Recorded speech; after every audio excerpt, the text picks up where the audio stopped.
It is said that this is the most sinister horror film, and it cleverly and perfectly integrates Western evil spirits with Eastern karmic. It simply makes people both love and fear it. The story begins: a girl has had a fever for 3 days and nights, without any symptoms of the fever subsiding. Seeing this, the mother, sister, and I immediately got up to go to the city to pray for her. On the road, the husband and wife treated each other with cold eyes, completely opposite to the attitude they had when seeing their daughter just now. Just as the surrounding atmosphere dropped to the freezing point, the driver of the large truck opposite suddenly fell asleep, and the next second the two vehicles collided. And the tragedy happened without any surprise. Shortly after, the police arrived at the scene. Appearing at the same time was the couple's daughter. Looking at the tragic state of her parents, Turno could not help but wail in pain. She hurriedly ran to check on her mother's condition. But at this moment, the father suddenly sat up and gripped her neck tightly. Although everything just now was only a dream, it was terrifyingly real. Turno worried that if she really left her parents to live in the town, they would very likely have an accident. Hearing this, the nanny at home hurried to comfort Turno, saying she would definitely help take care of the parents. Inda's words temporarily relieved Turno's anxiety. At this time, 2 policemen appeared at the door. They brought the bad news of Turno's mother's passing. After Turno's sister, Diwa, learned the news, she specially rushed back, preparing to send her mother on her final journey together with her sister. The 2 first came to the emergency room to visit their dying father. Now he can only barely maintain vital signs with the Diwa did not want her father to suffer, so she intended to let him leave with, but Turno believed there was still hope for her father's treatment, refusing to give up no matter what. And the 2 sisters developed a disagreement because of this.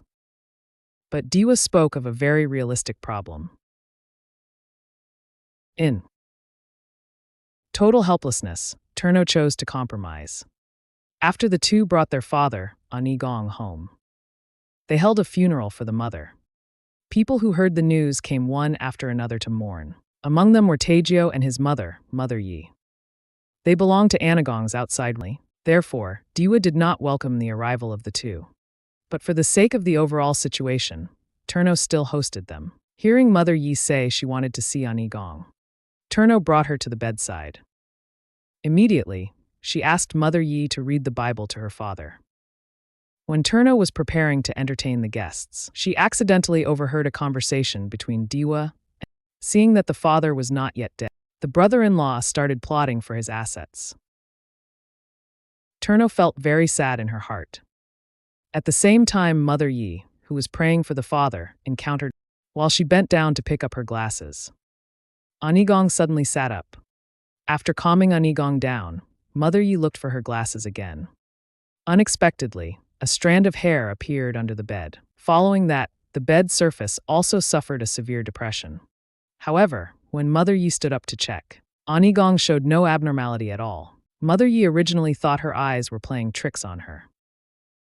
Who would have thought that the next second, a monster with sharp claws appeared on the bed instantly. The crowd who heard the noise broke through the door and entered, only to see Mother Yi shouting there by herself. Her mouth kept repeating, "He is awake, he is awake."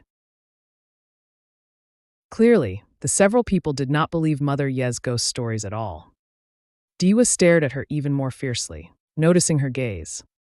Taegyo hurriedly pulled his mother away. But the eerie things had only just begun. At night, when Inda was preparing dinner for the guests, he turned his head and saw. The lights in the hallway suddenly went out. Immediately, a familiar figure appeared before his eyes. Inda knew that person was Anigong. However, when he walked into the room to look, Anigong was lying peacefully on the bed. Inda suddenly felt a chill down his spine. If the one lying on the bed was Anigong, then who was that figure not far away? Before Inda could inform others of this matter, a burst of noisy sounds came to his ears. Mother Yi, using the excuse of going to the toilet, sneaked into Anigong's room. Then she also placed an amulet under the pillow. As a result, she was caught red-handed by the 2 sisters, Turno and Diwa. Diwa accused Mother Yi with righteous indignation, saying she wanted to harm her father to death. Mother Yi felt very wronged, and claimed she did this also to protect Anigong. The 2 sisters did not believe her ghost stories at all. Not only did they drive her away without mercy, but they also threw the amulet out. In the middle of the night, when Diwa went to see her father, she found him sitting by the bed whispering something. Diwa originally wanted to wake her father up. Unexpectedly, he grabbed Diwa's hand with one move.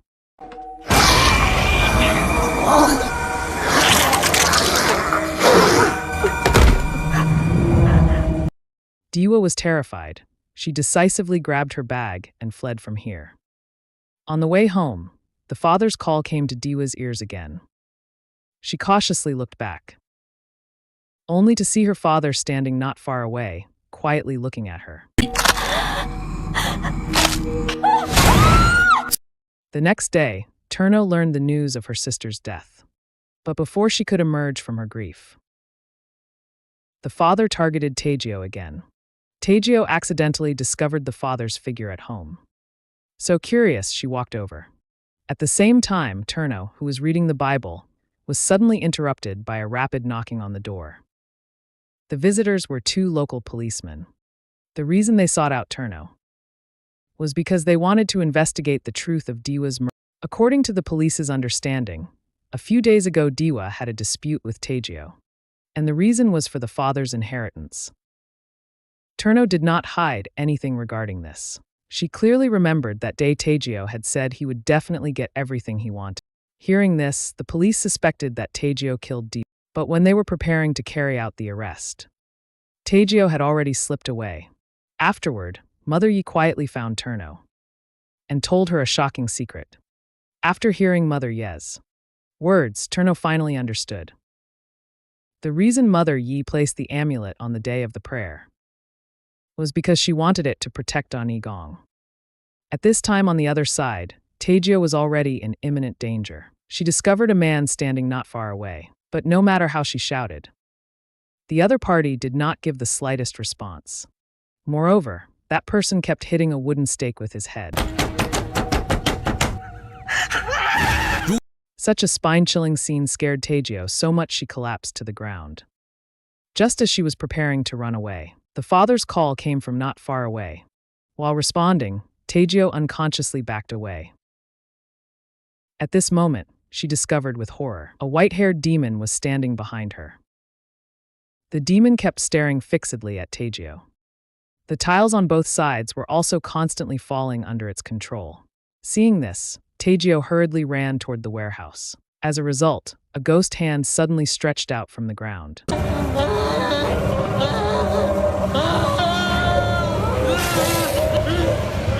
At the critical moment, Inda arrived in time. At the same time, Turno also encountered strange things. In a daze, she heard her father's cry for help. After Turno followed the sound she found her father whispering for her to die while wildly vomiting black blood. Just when Turno did not know what to do, the door behind her also eerily opened by itself. Turno originally wanted to take the opportunity to go out. Unexpectedly, she heard a cry for help coming from Xiaomi's room. Worrying that something happened to her, who knew that just after comforting Xiaomi, the lights suddenly went out. Barat lo ngapain di kamar Ismi?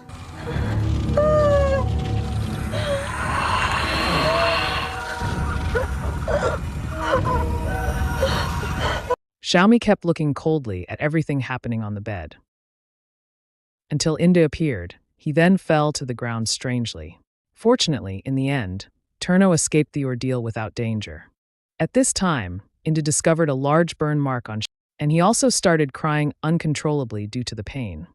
The successive supernatural events made Turno realize their family very likely was being targeted by a demon. So he found a famous local shaman. Under the shaman's guidance, Turno returned home and specially made a cup of holy water. Immediately, he placed it in front of him and started reciting the incantation exactly at 12 o'clock midnight. However, just as Turno recited one sentence, an abnormal movement came from the ceiling. Following that, winds rose all around. The holy water also began to shake nonstop. Turno perceived someone appearing beside her, so she subconsciously turned her head to check, only to see the demon standing behind the father at this moment, controlling him. Aku, where yo? Where yo kui? Aku. Penjalo mo? Kowe. As soon as Turno turned her head, the father returned to normal, but just as he relaxed his guard, without a word, he gripped Turno's neck tightly.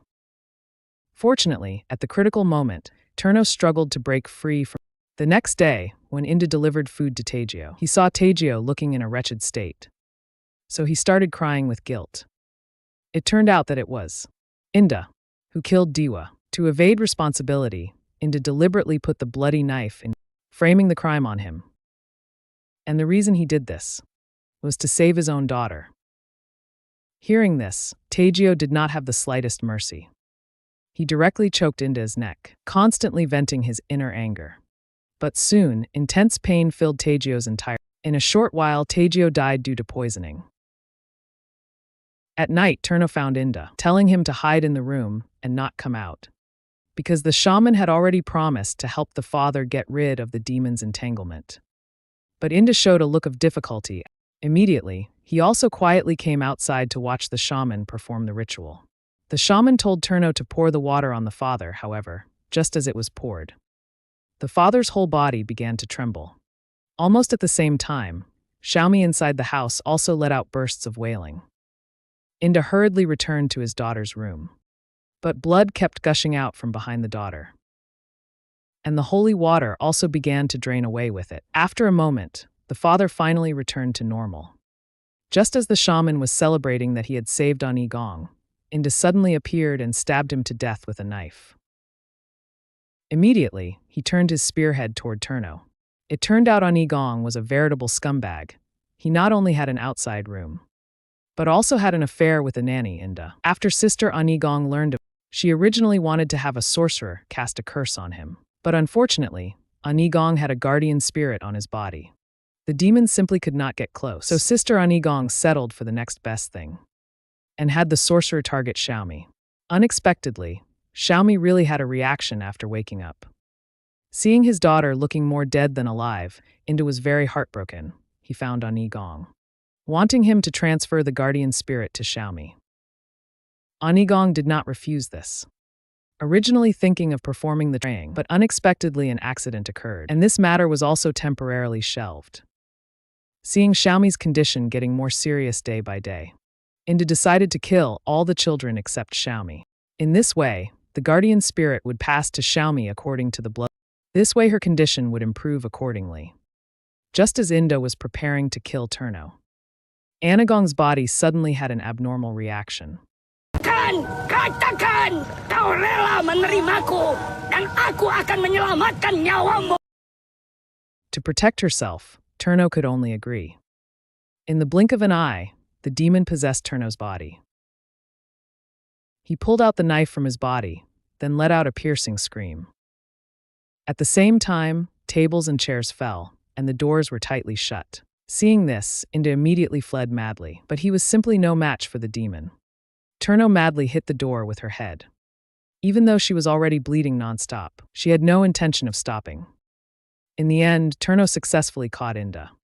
However, just as he was preparing to give Inda a fatal blow, Xiaomi's call came from not far away. Hearing the noise, Turno immediately gave an evil smile. He knew the best way to take revenge on Inda was to kill his. After all, Inda was also a mother. Even though already covered in wounds, he still struggled to crawl over.